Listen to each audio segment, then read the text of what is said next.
mendukung sekali dari lokasi transmigrasi sini, dan peluang besar untuk mungkin bukan khususnya bengkel atau usaha yang lainnya, peluang besar untuk meningkatkan penghasilan yang punya skill-skill yang lain lah, mungkin apa berdagang atau gimana.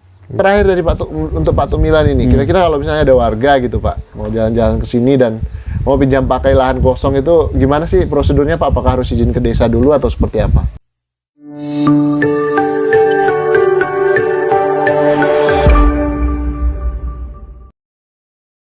Oke Sobat Survivor dimanapun Anda berada, Sobat Survivor dimanapun Anda berada, kembali lagi bersama YouTube channel Asian Survivor dan kembali ke lokasi transmigrasi. Kali ini kita dari Desa Salimbatu, yaitu pemukiman transmigrasi Tanjung Buka SP6. Dan di lokasi ini masyarakat bertahan sudah belasan tahun Sobat Survivor, dan kita ingin melihat bagaimana perkembangannya, bagaimana perjuangan warga transmigrasi ini sini memanfaatkan setiap jengkal lahannya ditanami tanaman-tanaman produktif sehingga mereka bisa mampu untuk bertahan di lokasi ini. Nah, ini adalah salah satu rumah transmigrasi yang sudah banyak tanamannya. Namun kali ini kita akan melihat dari sisi warga transmigrasi di sini yang berupaya, yaitu usaha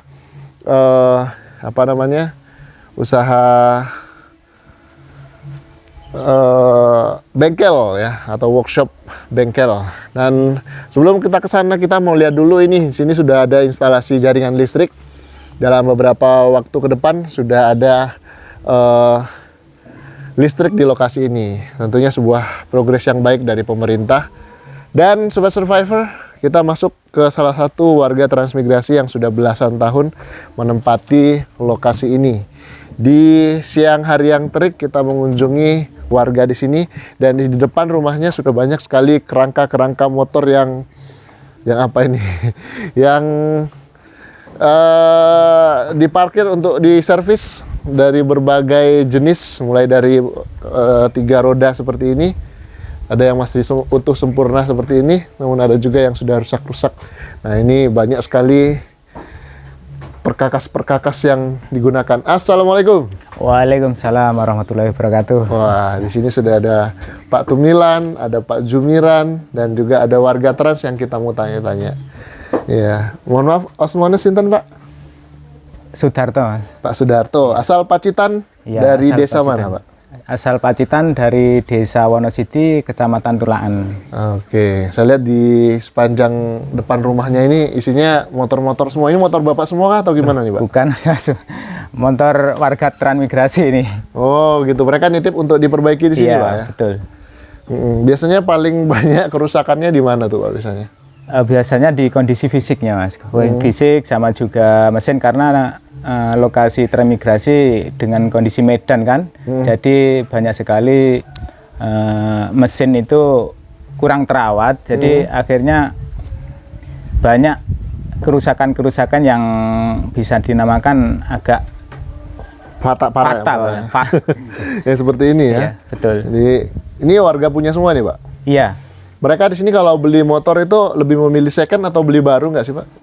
Dari segi pengamatan saya selama ada di sini Mas, mungkin awalnya memang kebanyakan beli second. Tapi semakin lama seiring waktu, mungkin dengan perputaran ekonomi yang ada di SPD sini khususnya, mungkin saya menilai sudah ada 50% lah yang mengambil jenis motor yang baru. Baru ya. Seiring dengan bertambahnya pendapatannya mungkin ya, mungkin selain ya, bertani gitu. Saking uletnya atau saking gimana ya kan. Ya. Oke, kita boleh jalan-jalan Pak, lihat kegiatan Bapak di sini sambil jalan-jalan. Bisa ya Pak ya? Kita ngobrol-ngobrol dulu. Oke, Pak Sudarto di sini sudah berapa tahun Pak di sini Pak? Alhamdulillah kami di sini kurang lebih 10 tahun Mas. Sudah 10 tahun? Iya, 10 tahun. Oh, ternyata masih baru juga Pak ya? Ya, menurut saya sudah lama. Iya, sedang lah. Sudah sedang ya? Sedang. Sudah mulai kerasan lah pokoknya ya? Iya, mudah-mudahan lah bisa bertahan. Yang paling kerasa perbedaannya antara di Pacitan sama di lokasi transmigrasi Tanjung Buka SP6 ini? SP5. Oh, SP5 ini apa nih Pak? Kalau menurut saya perbedaannya, kami kan masuk daerah baru ya Mas. Jadi kita harus bisa berkomunikasi, terutama sama bisa menyesuaikan diri Ya. daerah kita yang tempat baru itu, Mas. Kalau di Jawa kan secara otomatis mungkin dari lokasi untuk kegiatan mungkin seperti yang saya kerjakan ini sangat mendukung lah karena posisi dekat, onderdil dekat. Tapi kalau di sini mungkin ada keterlambatan. Keterlambatan apa itu, Pak? Nah, mungkin kalau kebutuhan kayak ada orang servis seperti ini ya, seperti ini harus nunggu waktu dulu.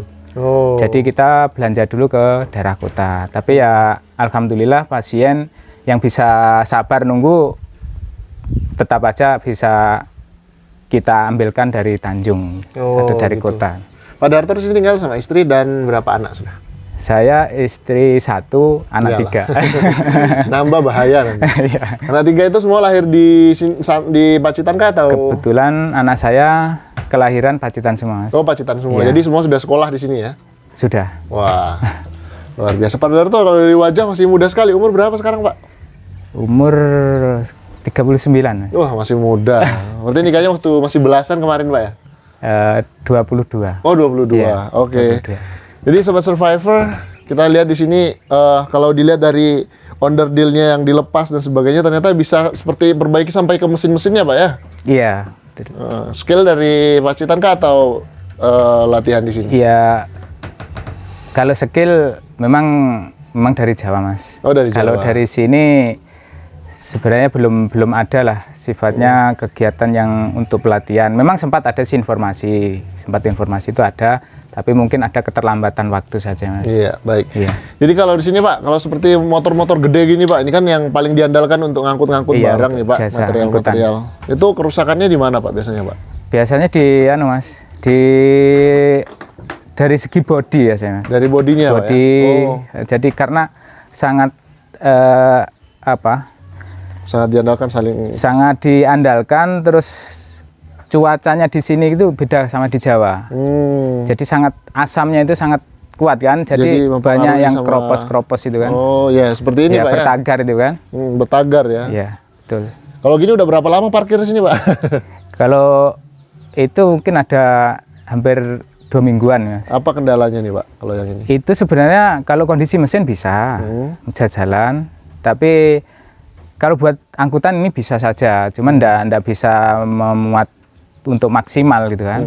Jadi cuma paling sedikit aja, biasanya 5 kuintal, paling sampai 2 kuintal aja. 2 kuintal, iya. Baik. Kalau diforsir terlalu kan resiko juga kan. Ini dimiliki oleh setiap RT kah ada yang punya kayak gini atau gimana, Pak? Kalau motor 3 roda gini. Roda 3 ini kebanyakan di sini sudah punya pribadi ya. Oh, punya pribadi, bukan punya kelompok tani gitu atau? Ya kalau sebagian ada, sebagian itu memang ada bantuan dari pemerintah dulu dan dari transmigrasi kalau nggak salah itu kan, itu ada. Tapi sekarang banyak yang ambil sendiri biarpun second pribadi, Mas. Harga berapa sih, Pak, yang alat-alat kendaraan seperti ini? Kalau masalah harga kurang tahu juga, mungkin kurang lebih 40-an kayaknya. Iya. Biar bisa dikredit juga mungkin ya. Iya. Baik, ini kan ada banyak ini. Oh, ini kayak model Harley gitu ya. Iya. Oke. Terus gini, Pak, apa namanya soal apa pendapatan atau penghasilan dari usaha semacam ini? Iya. Itu bisa menutupi biaya kebutuhan sehari-hari kah atau seperti apa?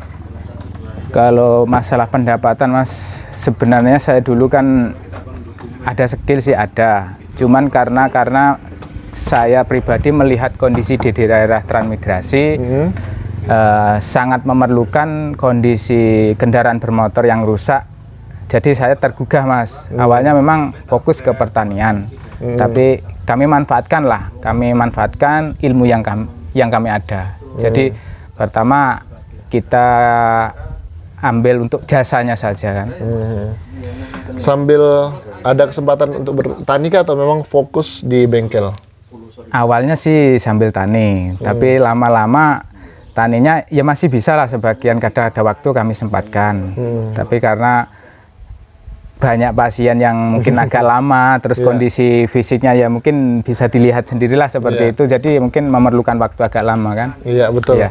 Ya, banyak yang menanyakan kok kayak peluang-peluang usaha selain bertani, dan ini adalah Pak Darto yang mengusahakan bengkel di lokasi ini. Dan kalau saya perhatikan ini bukan cuma kendaraan beroda 2 atau kendaraan bergerak, tapi juga di sini ada mesin rumput, Alcon, terus juga genset, apalagi Pak? Ada diesel juga.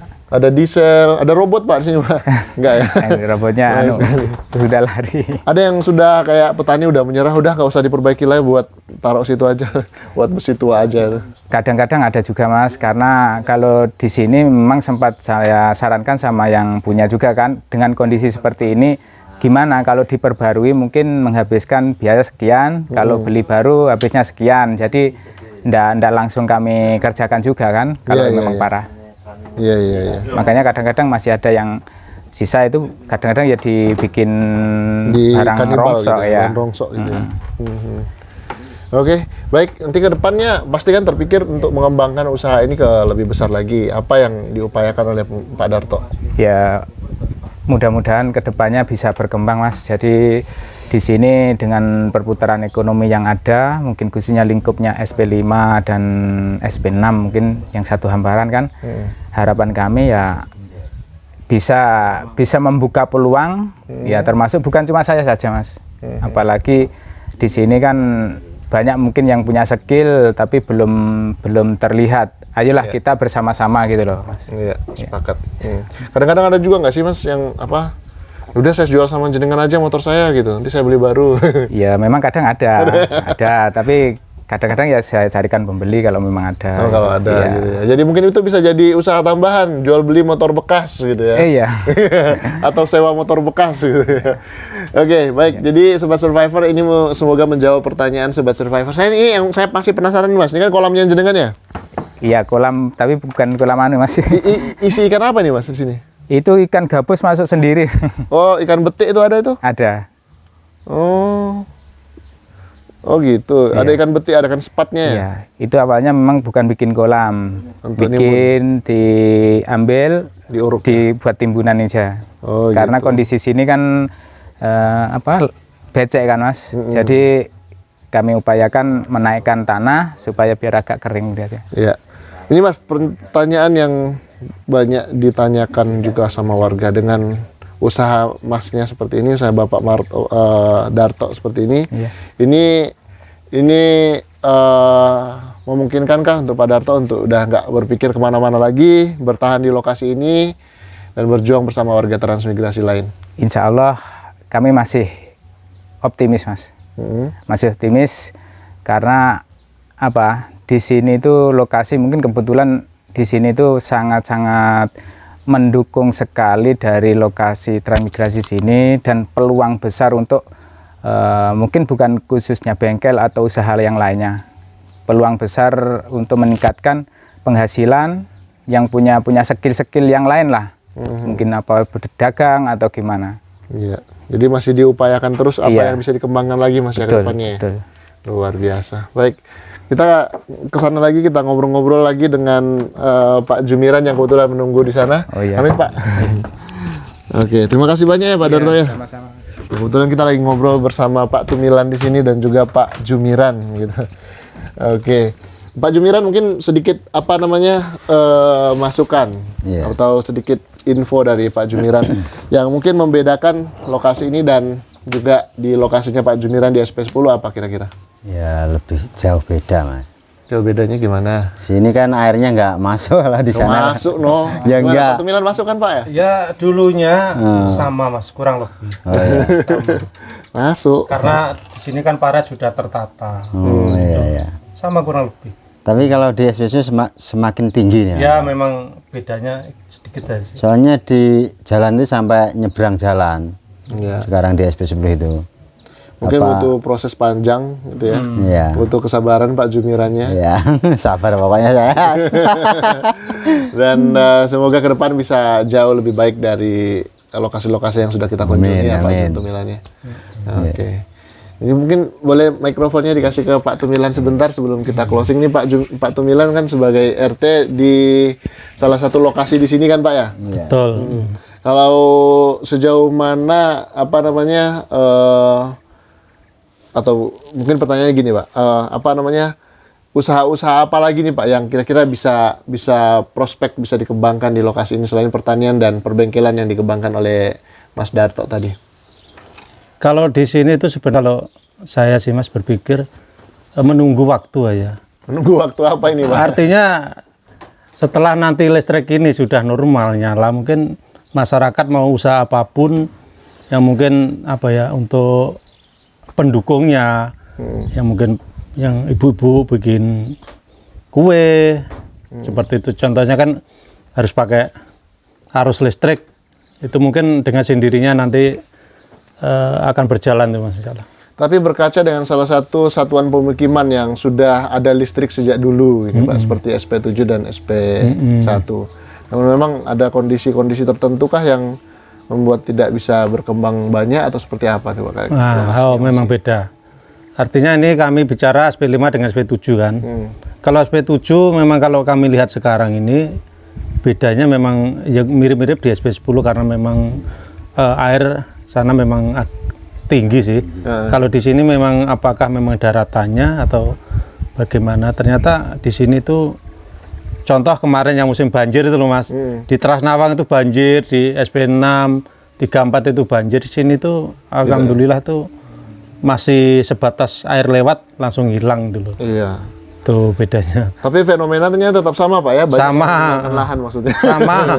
Tidak ada bedanya lah. Iya, ya itulah ya namanya kemampuan bertahan hidup setiap orang mungkin berbeda-beda gitu Pak ya. Jadi seperti di tempatnya Pak Tumilan ini juga masih banyak rumah-rumah kosong gitu. Masih. Dan pertanyaan terakhir dari untuk Pak Tumilan ini, kira-kira kalau misalnya ada warga gitu Pak mau jalan-jalan ke sini dan mau pinjam pakai lahan kosong itu gimana sih prosedurnya Pak? Apakah harus izin ke desa dulu atau seperti apa? Ya kalau selama ini sih walaupun kita untuk SP5 ini posisi sudah lepas dari pembinaan transmigrasi. Ya sebatas artinya kita lapor RT. Lapor RT ya. Artinya yang penting itu adalah persetujuan dari pemilik lahan untuk lahannya dipinjam pakai gitu ya. Betul. Ada perjanjian kerja sama saling menguntungkan, artinya lahannya dibersihkan, rumahnya dirawat, ya ada tempat tinggal buat yang mau pinjam pakai gitu Pak ya. Artinya kan kalau kami sih yang penting orang yang datang tuh enggak neko-neko lah. Enggak neko-neko, jangan cari masalah. Nah, betul. Baik Pak Tumilan, terima kasih banyak Pak. Semoga selalu dilimpahkan kesehatan. Juga dengan Pak Darto, terima kasih banyak Pak Darto. Sama-sama, Nanti kita kapan-kapan ngobrol lagi. Dan semoga usahanya semakin berkembang. Ada bengkelnya, ada showroom motor bekasnya, ya kan ya. Pak Darto dari Pacitan, dari Kecamatan Tulaan, Desa Wonosidi. Desa Wonosidi. Warga-warga yang sana yang menonton video ini, Pak Darto sehat walafiat bersama ketiga anaknya dan satu istrinya. Baik Sobat Survivor, terima kasih sudah menyimak konten kami. Tetap semangat menginspirasi Asian Survivor.